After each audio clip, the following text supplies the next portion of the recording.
The content of this video, as well as the thoughts, views, and opinions expressed herein, belong to the presenter and do not necessarily reflect the views of Brigham Young University or the Church of Jesus Christ of Latter-day Saints.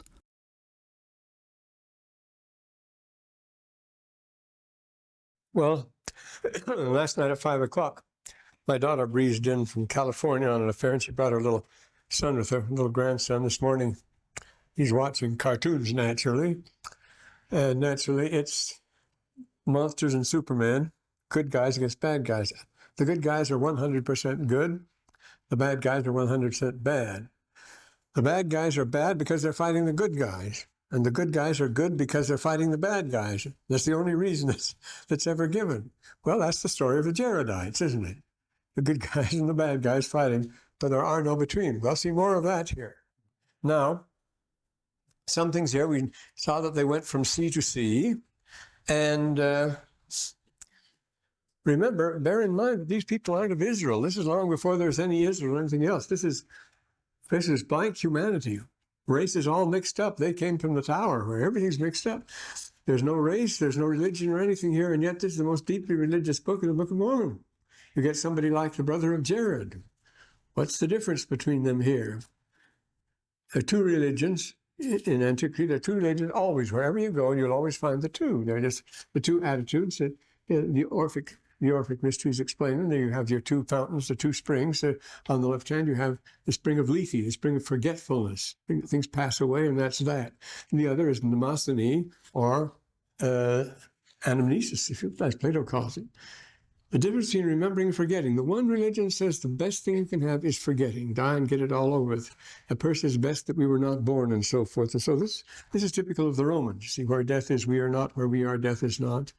Mea lesbia, amamus,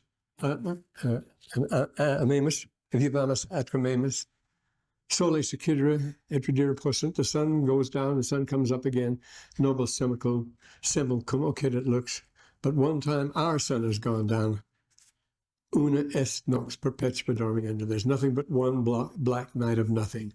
So that's what we have to look for. Therefore, the conclusion is, therefore, dami humila basa.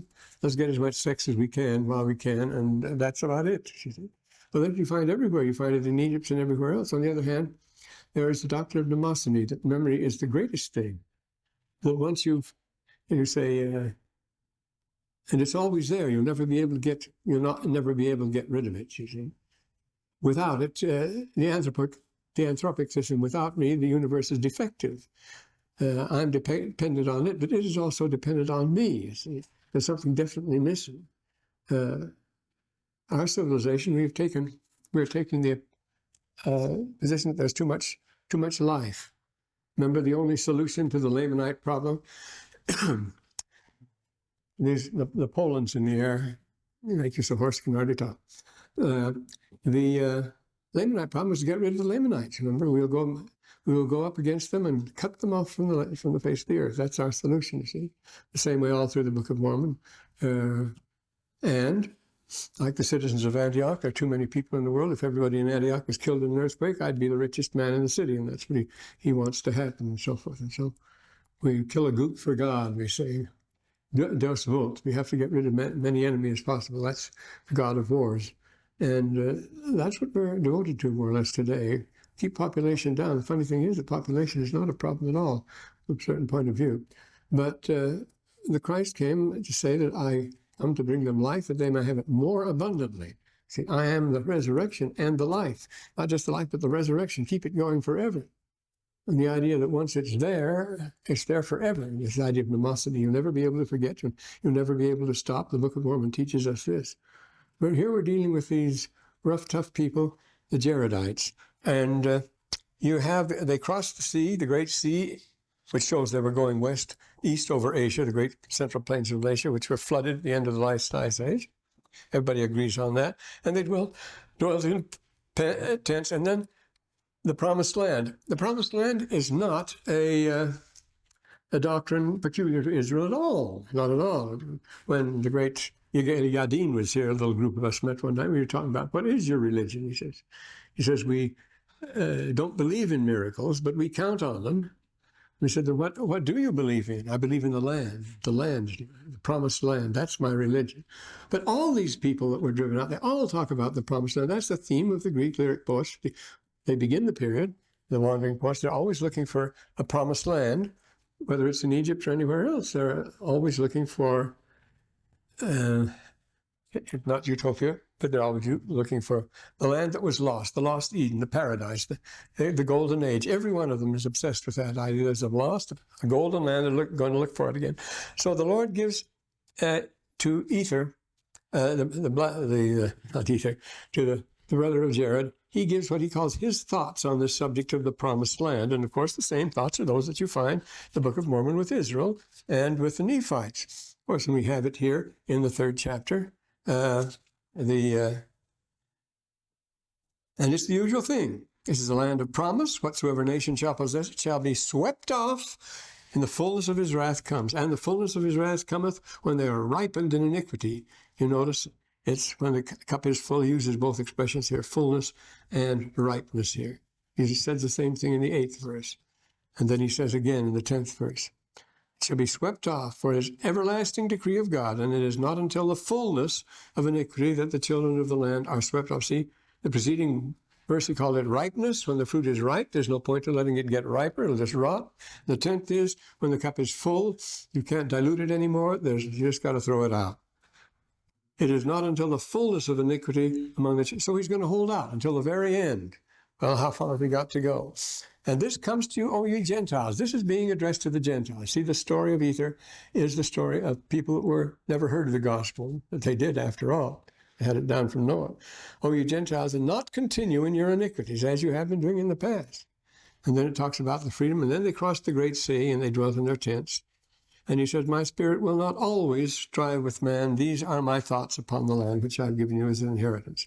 Then comes this thing about the boats and the lighting of the boats and so forth.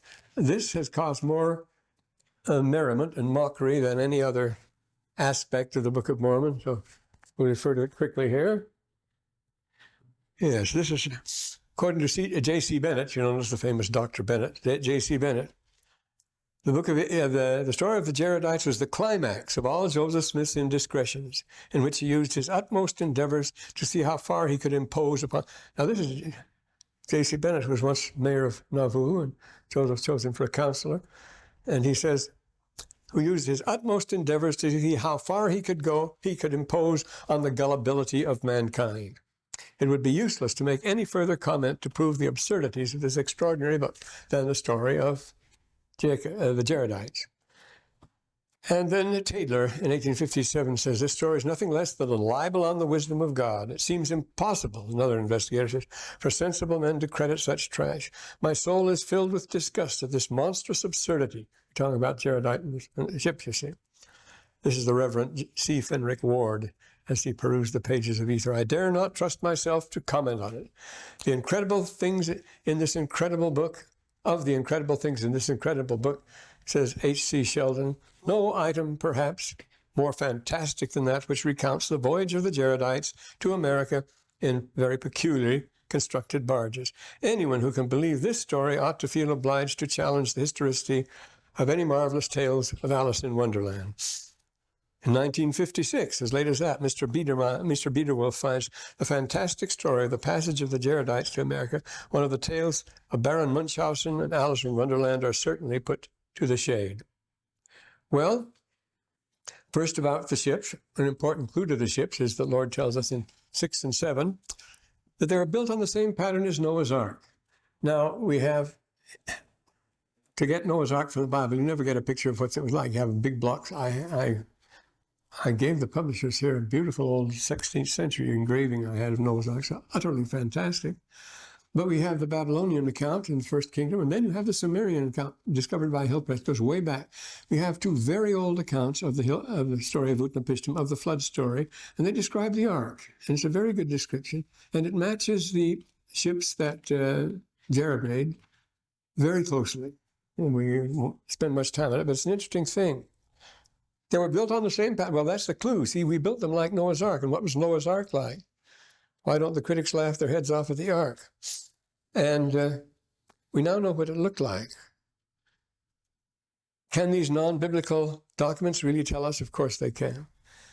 100 years ago, Layard unearthed, 1856, in the library of Esarhaddon-Palat, Nineveh, he unearthed what was then the oldest library in the world. It was a 7th century BC library from King Anubis-Paul, 7th, 8th centuries, and it had the story of the flood in it. So everybody immediately said, well, here's the original of the Bible flood story. This is where the Jews got it from. See, that just shows the Bible is just a collection of old legends. And then University of Pennsylvania was going to spend, just before World War I, was going to spend a mint to go over and look from an older story in the Sumerian ruins to find an earlier version. The war broke out and they couldn't go, so they had to search what they already had in the library, and there it was, right on top of the pile, the thing they were going to spend $1 million to find they'd had in the library all the time. See, once these things are found, the archaeologists lose interest in them. They got to go and dig up something else. That's the adventure. But there it was, and it goes back 2100 BC. It's a nice story of the flood there, and it gives a very good description of the ark. And again, you can compare it with the Jaredite ships, the primal version of the story we're calling. Well, it was called a Magar boat, the Ark of Nepishtim. Now, here are the qualifications that Ether gives. Ether 2:16. They were built after the manner of the barges they have hitherto built. Except for some particular, these boats were not new sign, but they've been built according to a familiar pattern that the people understood and knew something about. There really were such boats. And they were built according to the instructions of the Lord. And they were exceedingly tight, even that they would hold water like unto a dish. The bottom thereof was tight like unto a dish. The sides thereof were tight like unto a dish. Submarine, because remember, the waves are going to dash over them many times. And the ends thereof were peaked. That's a very important thing with a Magar boat. You see why, the reason for that. The oldest boats. We have, pre-dynastic pictures of these from the Delta of Egypt. We have pre-dynastic pictures of these boats, and they have, for a very obvious reasons, they're peaked. They go this way. These ones who were invading Egypt from Mesopotamia, they're like this. It means they couldn't turn turtle. These were floats here. It could go over on its side for a moment, and it would always right itself. It was as good as having a keel here. And the ends thereof were peaked, and the top thereof was tight like unto a dish, a tight deck, in other words. The length thereof was the length of a tree. There wasn't be too many seams in it. There was pretty tall trees in those days. But they were small. They were light on the water, like unto the lightness of fowls on the water. They bounced around. Boy, this was something to get seasick in. We're told they did get terribly seasick. And the door thereof, when it was shut, was tight like unto a dish. So they had the hatches, and you cut them down, and the water couldn't get into the boat. But how could you breathe when you were inside? Well, this is the problem, you see. And believe it or not, the editors, especially Brother Talmage, very officiously changed the reading of the first edition, of Joseph Smith's first edition. It gives a different picture of how this thing worked. We'll mention that a little later. And then, ye shall be as a whale in the midst of the sea, for the mountain waves shall dash upon you. And their flocks and their herds, oh boy, this to make it something, isn't it? Their flocks and their herds, whatsoever beasts or animals or fowl they should carry with them, got aboard their vessels or barges. And, this is all in the 6th chapter, the Lord caused there should be a furious wind. They were tossed upon the waves of the sea before the wind. The wind did never cease to blow, 344 days, and thus they were driven before the wind. And they were many times buried in the depths of the sea. They were buried in the deep. There was no water that could hurt them. Their vessel was tight like unto a dish, and also tight like unto the ark of Noah. No monster of the sea could break them, neither whale could mar them. And you can be sure that the North Pacific was quite full of whales in those days. No whale could mar them. That was quite a thing. Now let's match each of these 12 points with the Magar boat that Utnapishtim built to survive the flood. Not trusting our own interpretation, we'll quote Hilprecht throughout. The class of boats, according to the Nippur version, the oldest version, were in use already before the deluge, so they were familiar. In the historic times, it still survived in the archaic vessels used in ritual, the great boats in which they would visit each other in their temples during certain festivals. Then, second, all 3 versions of the deluge story, Utnapishtim received special instructions concerning the construction of a roof or a deck on the boat. That's why it's called an ark, a tebet. See, an ark is a closed box, and of course the Hebrew word tebet is the Egyptian word debet, which means boat or deck. covered with a deck. It means box. It means a box or an ark. You see, the ark is described as a box. And why do they use the same word for the ark as the Ark of the Covenant? Because they were both boxes. So that's why they have such a hard time describing the ark, because it was a box. Can you imagine floating around in a box? So it means it had a covered top. It was closed tight. All three versions, special instructions concerning the construction of the boat. And he received these constructions by speaking with the Lord through the veil. By the wall at my left hand, by the wall, the Lord, I will speak unto thee, my pure one, my wise one. Our hand, a deluge shall be caused, the seed of mankind shall be destroyed. He gave him instructions, it says, through the tekinu, through the kikisu, which was a woven screen in the temple. Well, thirdly, there was a ship. Of course, a solid part, strong enough to carry heavy freight and resist the force of waves and storm. Jensen explains the matu. It's called a matu, or deluge boat. It couldn't capsize. He added it was seen from the side. It probably resembled a crescent moon. Moreover, the representations of seagoing vessels of the Tyrians and Sidonians show certain class of boats really had such a shape. The next point is the principal distinction of the feature of the magar boat was a roof or deck of the boat. In the biblical, as in the Babylonian version, great stress is laid upon preparation of a proper roof or cover. A cover with a strong deck, the Nippur version says.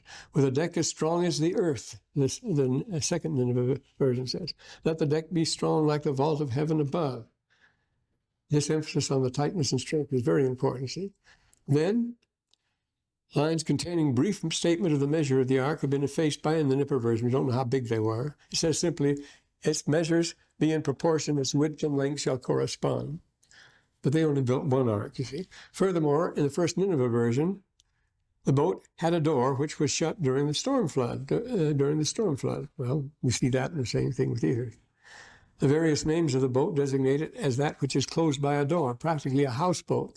In Hebrew, the story by an Egyptian word, teva, which means ark, originally a box, chest, coffin, something's closed, an essential part of which is a cover or lid.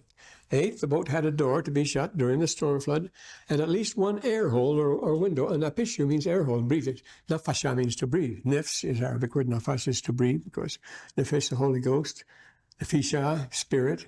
And so it had an air hole. The word nafashu means a breather or ventilator. It doesn't occur to a window. It doesn't apply to a window at all, it says.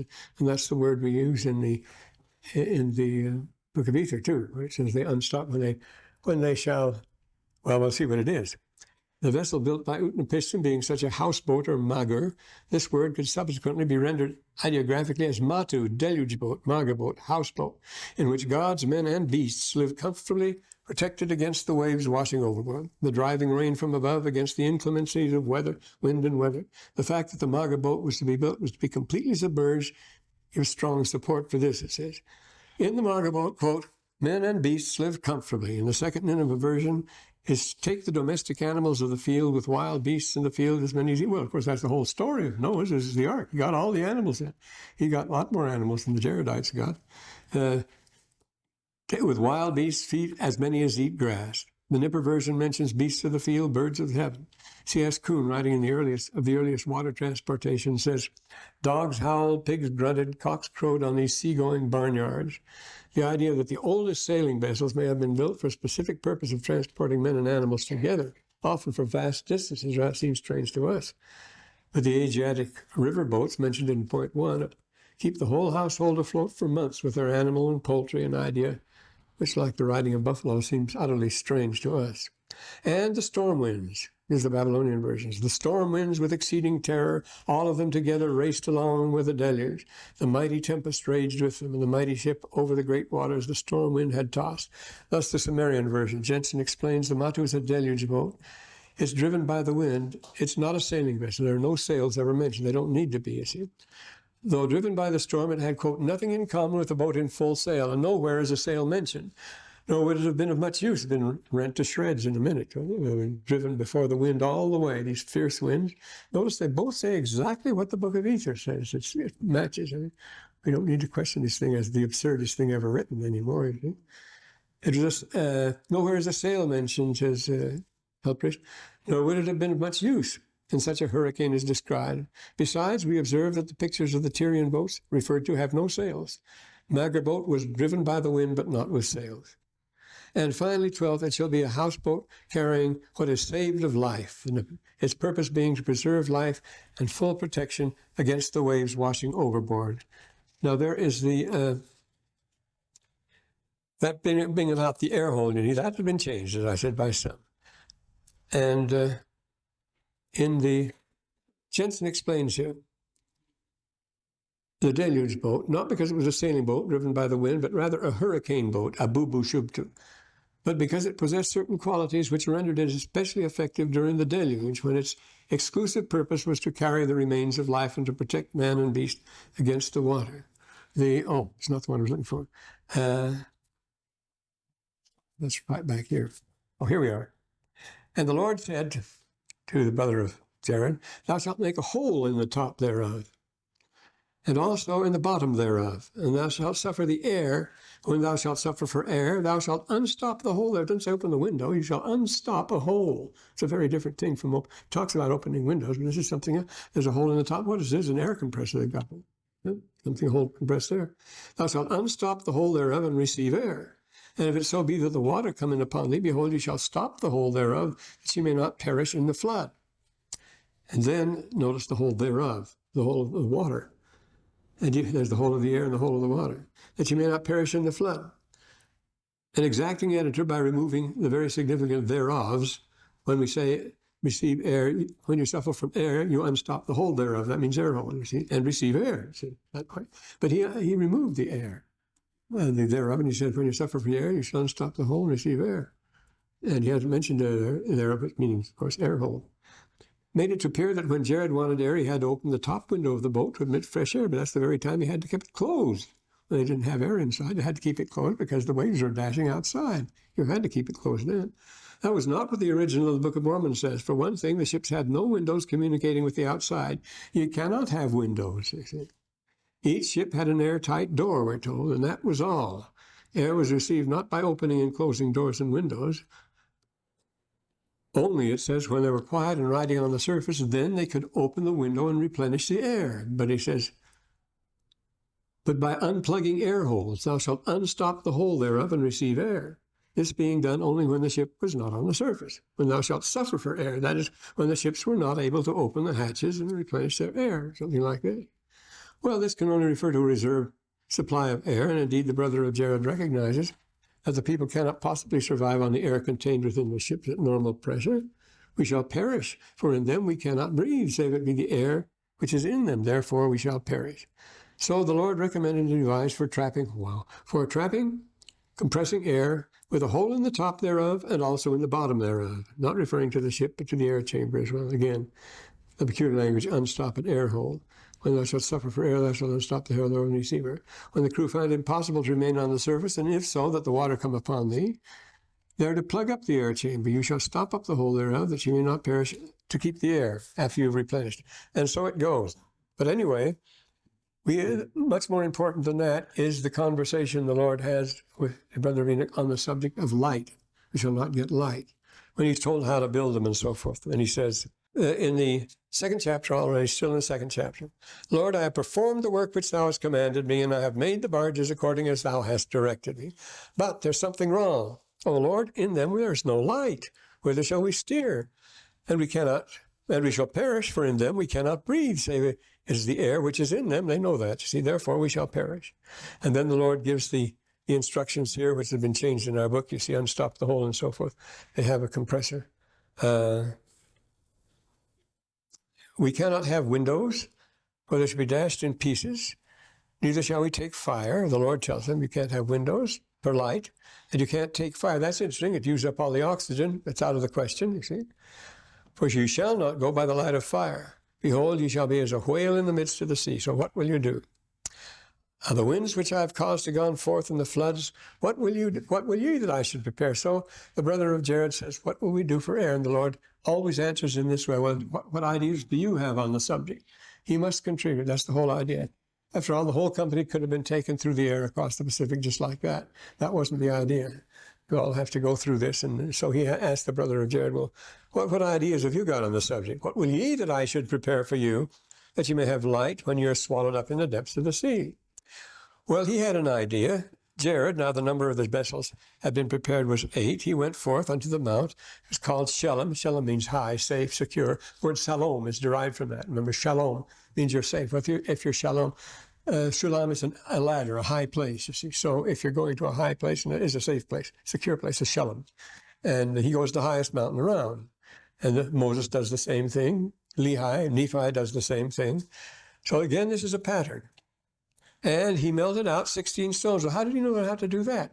Because the ark of Noah was lit by stones, by shining stones, and what the Lord had blessed. That's how he knew about it. It says it was constructed after the manner of Noah's ark. So when the Lord asked, well, what do you want me to do? I'll get some shining stones. See that? They were white and clear, even as transparent glass. But alas, they wouldn't shine. That was the trouble. They didn't shine in the dark. There's another problem. So what does he do? This is very symbolic, too. He climbs the highest mountain around. He did carry up in his hands to the top of the mountain. He stood on the top of the mountain and said, Lord, this is where I get off. This is as far as I go. And he holds them up and says, you've got to do something now. I've done everything in my power. And then he suggests to the Lord, what you do, touch these and make them shine, then everything will be all right. But the way he puts it, he's not laying down commands to the Lord or anything. He is reduced to the depths of humility now. Of all the humble requests we have in all of Scripture, this is the most profound. This really goes. Talk about a man in humility. The need is urgent now. And so, the Jaredites, they discover their limitation. He says, Lord, don't be angry with me, with thy servant, because of his weakness. We know thou art holy and dwellest in the heavens. We are unworthy before thee. Because of the fall, our natures have become evil continually. Nevertheless, O Lord, thou hast given us a commandment that we must call upon thee, that from thee we may receive according to our desires. Anything you want, you ask the Lord for, and you have a right to do that. You've been commanded to do it. O Lord, thou hast smitten us because of our iniquity. Thou hast driven us forth these many years we have been in the wilderness. How eloquent the man is. Nevertheless, thou hast been merciful unto us. Oh, look upon me in pity, and turn away thine anger from this thy people. Suffer not that they shall go forth across the raging deep in darkness, but behold, these things which I have molten out of the rock, these little pretty things, they don't mean a thing, he calls them these things, rather contemptuously. I know, O Lord, that thou hast all power, and can do whatsoever thou wilt for the benefit of man. Therefore touch these stones, that they may shine forth in the darkness, and they shall shine forth unto us in the vessels which we have prepared. So the Lord stretches forth his hand and touches the stones with his finger. And the veil was taken from the eyes of the brother of Jared, and he saw the finger of the Lord and was knocked flat. The finger of man like unto the finger of a man, like flesh and blood, like unto flesh and blood. Of course, the Lord does not have flesh and blood, you know. Flesh is of this earth, blood is it's the corruptible part of our nature. And the brother of Jared fell down before the Lord. It's not that. The Lord says, why have you fallen? I knew not that the Lord had flesh and blood. And the Lord said unto him, now this is a crux. Just within the last week, there's something come out. I don't know. I think in the student review or somebody says there's a flat contradiction in the Book of Mormon where he tells him, no man has seen me before. He tells him, never have I shown myself unto man whom I have created, for never has man believed as thou hast believed. But he'd already showed himself to Adam. No, he hadn't. He hadn't showed himself to Adam in the flesh. He showed himself to Adam before the fall. After, he didn't show himself to Adam, remember? And Adam, before the fall, was not a body of flesh and blood. He was not perishable. He was immortal. So here we have, that I shall take upon me flesh and blood. Well, the Lord did, because he should suffer, be crucified, and died. As we know, the blood is the life, the earthly life, the corruptible element, and flesh is itself of the substance of the earth. Flesh is basar, is the perishable and corruptible. So he says, I shall take upon me flesh and blood, which he was to do, you see. And he says, sawest thou more than this? He answered, nay. And he said, the Lord, truly I know thou speakest. And then the Lord showed himself unto him as he was. And says, therefore, ye are redeemed, and taken back into my presence. There's the pre-existence again. You see. Behold, I am he who was prepared from the foundation of the world. I am Jesus Christ, he said, the Father and the Son. Notice in the same verse, he says, all who believe in my name become my sons and my daughters. Well, if he has sons and daughters, of course it's the Father. And he is the Son also. The Father and the Son. And then never have I showed myself unto man whom I have created. See, Adam in the garden was eternal. He was not immortal. The first time he showed his immortal body to a mortal man. That's what this was. Yes? But about what? It seems to indicate that he was shown Christ as well. That Enoch saw the Lord? No. He was carried away in a vision. He was carried away to heaven. Enoch only saw him when the lights go down, and then he finds himself lying upon the earth in the dark. He hadn't been talking to the Lord here. He'd been in the other world. He'd been in his presence up in the celestial kingdom, just as Lehi had. Remember at the beginning, Lehi, he says he saw God sitting on his throne, surrounded by a numerous concourse of angels, and then they all went on a conference. See, it's the time element here. This was the great council in heaven he was seeing when the decision was made and so forth. So he had to go there to see him. Yes, you won't see God in the flesh and live. We're told that very clearly, we see for the great price in the book of Moses. No man can stand in his presence and live. And the same thing. But this was a special case given to the brother of Enoch. Well, you're supposed to write these things. But notice, in the same body, even as he showed himself to the Nephites, he showed himself to the Nephites how? After the resurrection, when he was no longer flesh and blood. So all the fuss about this. Now the polarization is something else oh yes, the rocks.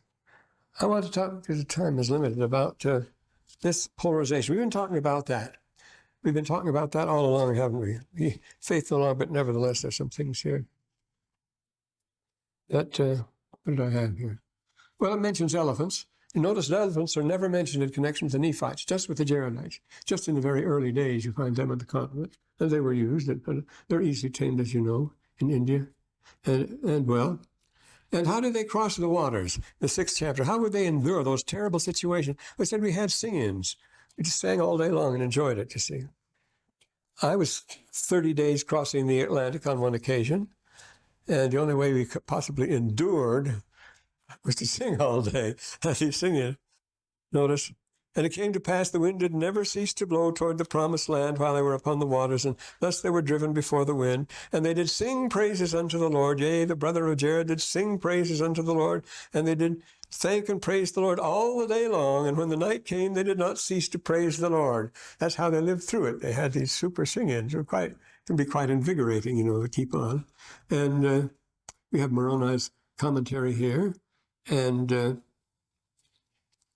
work's done in prison. That's a very interesting thing, because that's so characteristic of the Asiatic society. But we were talking about this Asiatic society, this knock down and drag out, the very sort of ninja or something, turtles that my little grandson was looking at this morning. There's always good guys against good guys, bad guys, and you always have them, and you'll always have equals against each other, and you'll never solve that terrible thing.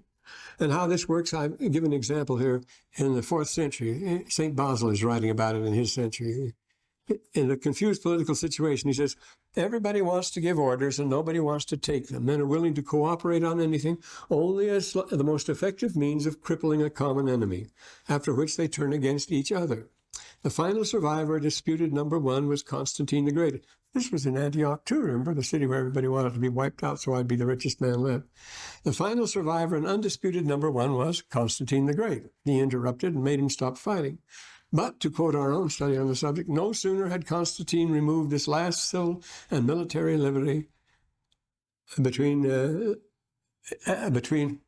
civil and military opponents than the issue between the Christians and pagan subjects became acute. He had to settle that. So he settled that. He put the pagans in their place. And then the churchmen started accusing each other of heresy. And wild abandon that surpassed, then it has to be Arius against Athanasius. The whole Christian world is then split again. Then the emperor takes sides, comes down with one side and removed the last heretic, he said, and received the undying thanks of the church. The true believers were at each other's throats as never before.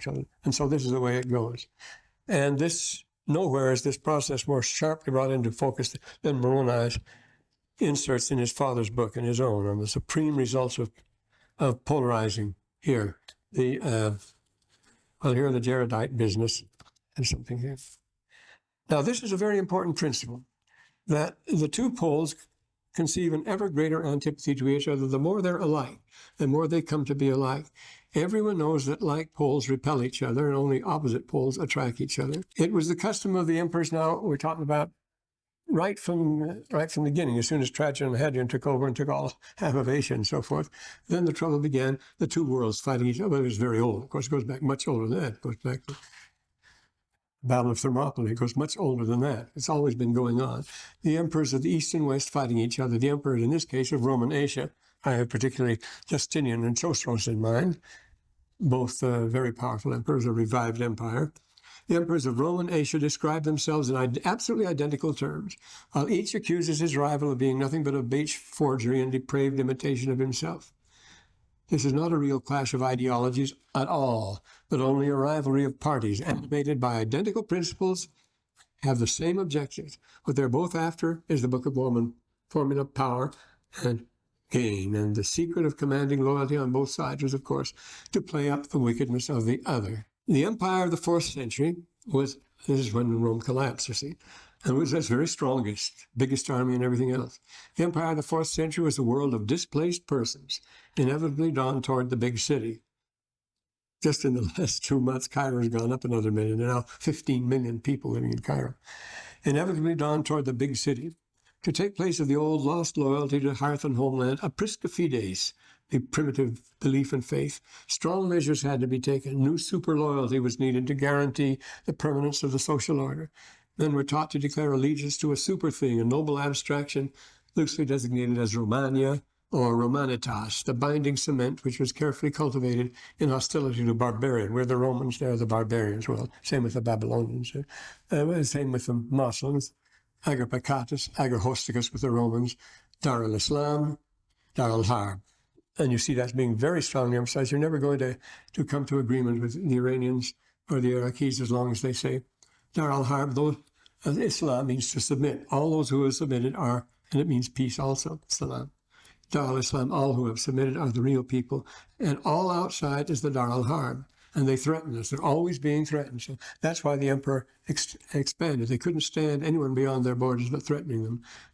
Remember the last line of the great 4th eclogue that got Virgil made a saint.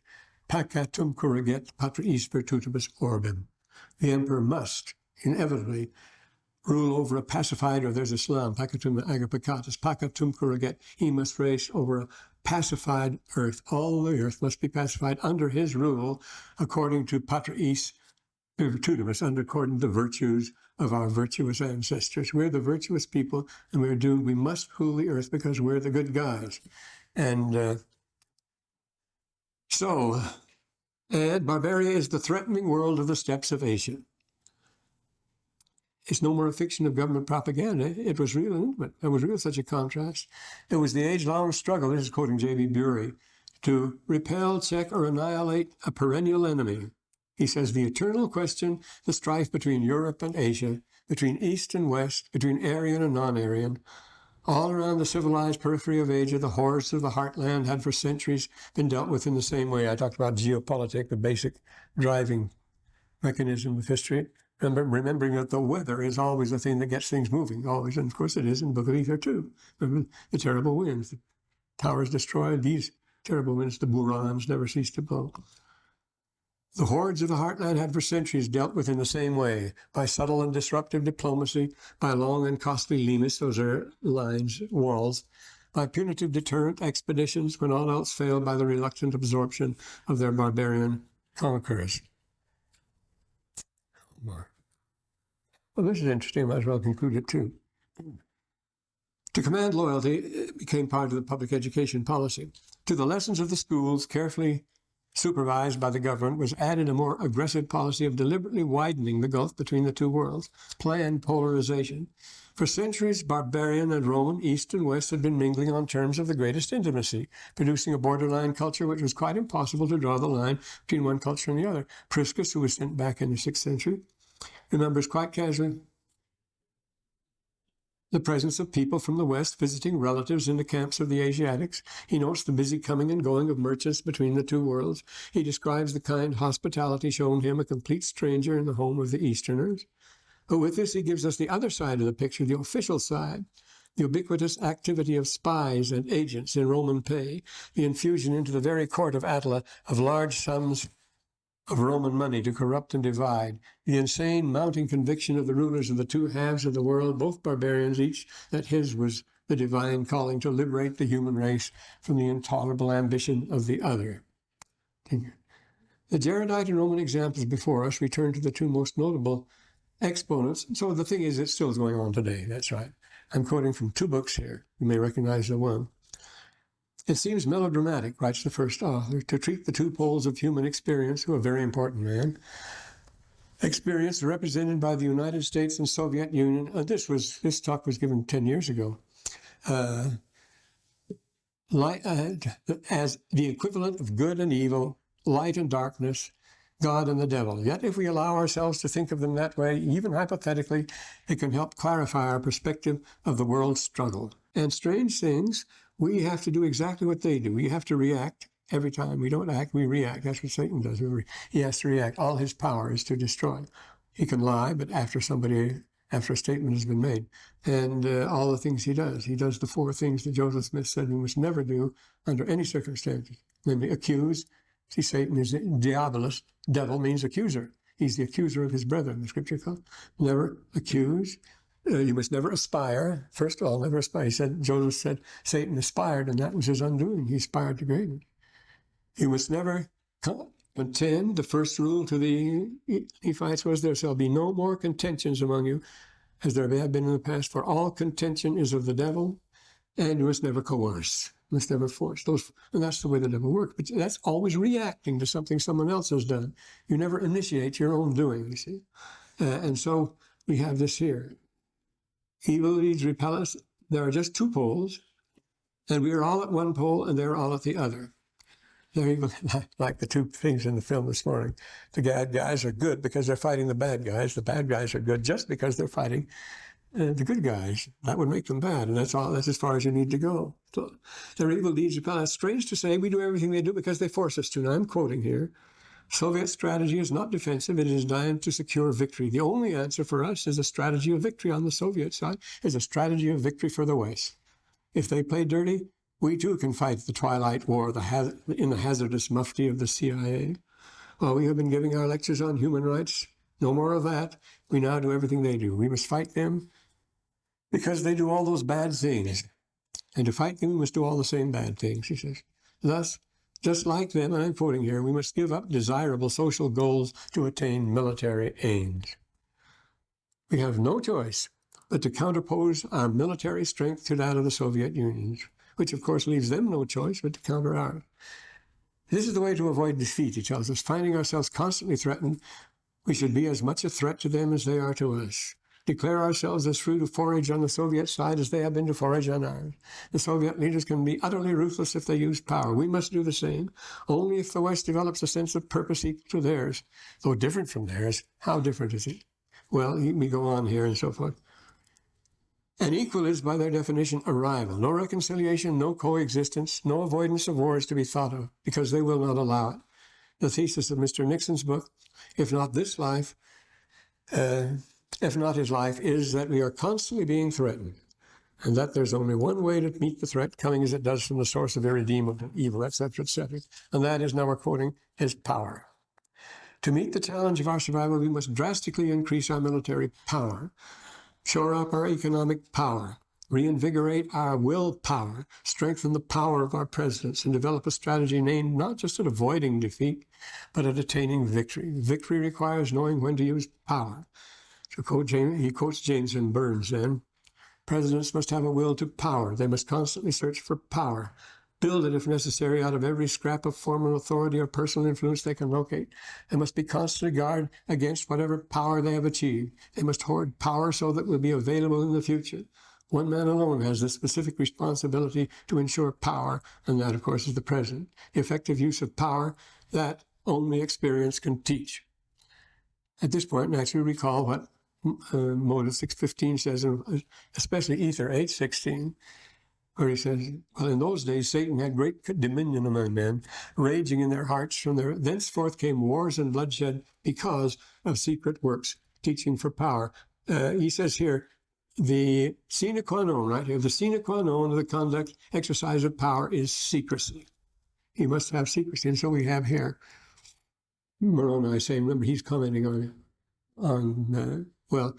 from thenceforth came wars and bloodshed because of secret works, seeking for power. And then Moses, Ether 8:16.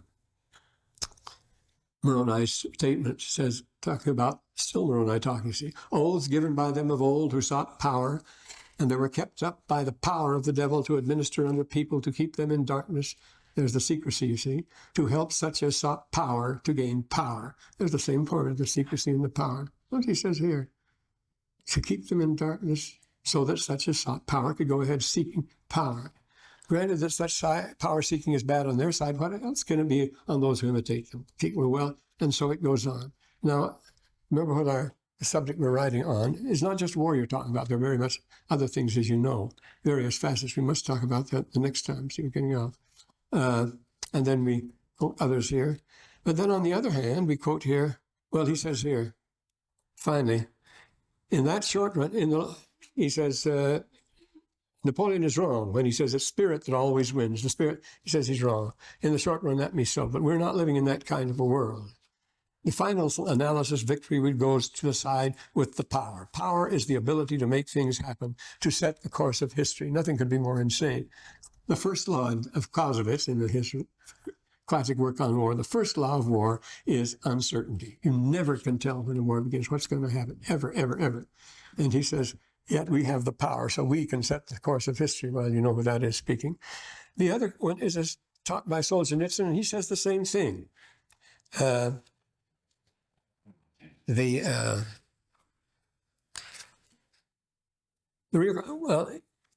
teaching is the danger.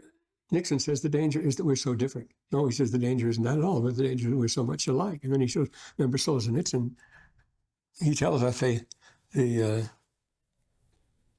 yes, he says, must read this to you. His two great principles of action that dominate were both materialistic. We both say the economy is everything. He insists in describing the West. He has also described the East. At first glance, it seems an ugly parallel. Common traits in the thinking of the way of life today, East and West, but such is the logic of materialistic development. This is the real crisis. He says in the West, he says, in the East, it is destroyed by dealings and machinations of the ruling party. In the West, commercial interests tend to suffocate it. This is the real crisis. The split world is less terrible than the fact that the same disease is plaguing the two main sections. And that's the case. The great empires always fight the great emperors. The great democracies always fight the great democracies and so forth. It's always kings against kings, princes against princes, equals fighting equals. That's the very essence of the thing. Even the last World War, two great commercial empires. Buckminster Fuller said that World War I was just a fighting of the sea pirates against the land pirates. The British Empire were the sea pirates. They went out and grabbed anything they wanted, and the Germans were doing the same thing by land. It was a fight against the sea pirates and the land pirates, but they were like as peas in a pod. As you know, they were cousins. The royal families were very close, very intimate, loving families of the Kaiser, Queen Victoria. He was a Kaiser's nephew and so forth and so on. Well, what is the real crisis then? Our book of ether is not a waste of paper, believe me. It's nothing to be laughed at and becoming very serious. I guess we'll have to talk about the final the next time, won't we?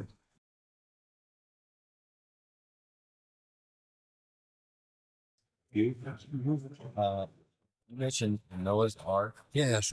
Is there a record of stones in Noah's Ark that were lit? Oh, yes. I forgot to go into that. Say that. My. There's a whole rich literature of how Noah's Ark was lit by the shining stones. Right, make up like that. Oh, yes, I will. I forgot about it. I knew I was over Yeah, there. there's the hole in the bottom of the ark. Yes. Was there a hole in the bottom of the ark? Not in the ark, in the bottom thereof, in the container, in the air container, in the compressor. So in other words, when it says a hole in the bottom, what's talking about a hole in the bottom of the No. I'm talking about a hole in the You have shallow water boats have those things. No, it was a hole in the bottom of the box. The ark was the box. He's talking about the container here. Well, is he talking about the bottom of the box? Yes, in the bottom of the box. So like when the top. Yeah, there were two valves. There were two valves. Yeah, there were two valves. Well, various people have tried to figure it out. A Dutch sea captain wrote me a long spiel about that. He says they have very primitive wooden boats on the North Sea in which they have air compressors that do compress and they do work. That way, you can actually work those things. So I don't know what it is. Top shed and But we've oversimplified it like we do everything else in the Book of Mormon. That's all. But engineers try to figure out, so people at Caltech try to work it out and so forth. He hasn't given us a very long description. We might want to talk about the Noah's light. Just think the what? Lights.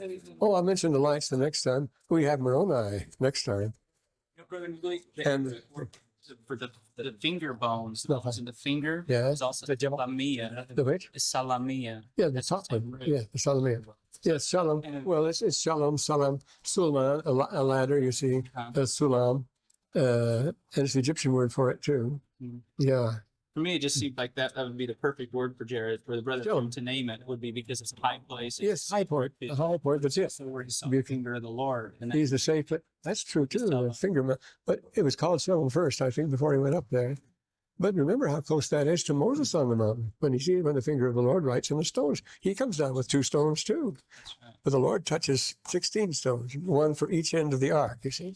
Yes, I forgot about the very rich traditions in the Talmud and the Midrash about the shining stones in the ark.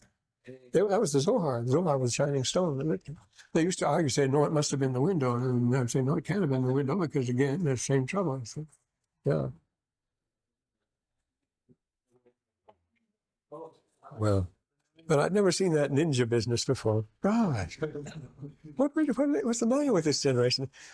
It's so unreal. And yet, oh boy.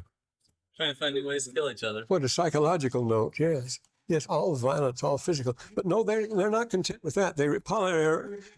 Hollywood realized that we must have a spiritual dimension, so they have all this magic, all these superpowers. The guy that all has a magic ring, or all he has to say is think a certain thing, there's a flash of light, he gets whatever he wants. That's the other answer. That's being spiritual, yes. Boy, what a sick generation, huh? Wow. Where were you going from when you're talking about the flood? Oh, that thing. Well, that's all in that book called There Were Jaredites. Behind the desert, were the Jaredites, and the third part is called There Were Jaredite. But it's there. It's all there, yeah. Mm-hmm. Thanks. Paper for the. Yeah, we're going to talk about paper. You know what the subject was to be. Sorry? You know what the subject was to be. Yeah. No, yeah. For the final, or do we write? Anytime, yes. Yes, I was going to explain that. You can start writing right now, by all means. Get in materials, think of anything you can, attack it from all subjects and so forth. The lessons we can learn from the decline and fall of Nephites and Jaredites. They have to do with everything from disease and morale and misrepresentation and fraud and dishonesty and business and, of course, war, strategy, tactics, weather. It all comes in. Keep us alert. Keep you alert to all sorts of things, huh? Do you want that all typed out or straight? Well, you can write it if you write it in a flowing Spencerian hand. There's no objection. So we just bring that paper that we write to class. Yes, and hand it in at the final, the time of the final. It's on the 23rd. It's on the third. In hand, it's 8:30. 55. Here's coming 23rd. Any special length you like? Well, I said, take it right here. On all those, you know exactly what you're going to write. Then you should go right 2 hours. 100 pages. Bless you.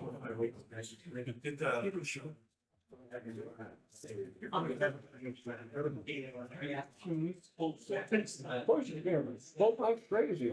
It's the whole idea. Let's explain that next time. That's pretty good.